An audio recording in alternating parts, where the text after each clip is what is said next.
শাহবাগে অবস্থান করছি এবং শাহবাগে কিন্তু শিক্ষকরা তারা কিন্তু ব্লক করে দিয়েছে এবং পুলিশের পুলিশের মধ্যে অপেক্ষা করে এই মুহূর্তে শিক্ষকরা শাহবাগে অবস্থান করছে।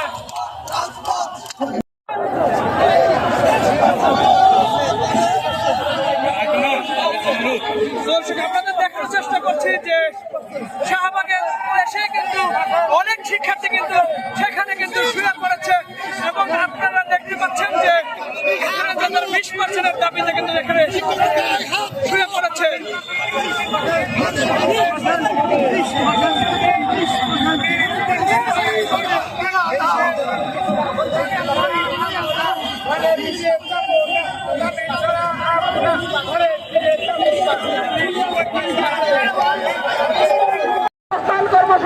যেমনটা দেখতে পাচ্ছিলেন যে শিক্ষকরা সেখানে শুয়ে পড়েছে এবং সে বিভিন্নভাবে কিন্তু অসুস্থ হয়ে পড়ছে এবং তারা কিন্তু শুয়ে পড়েছে শাহবাগে। অসুস্থ কে আছে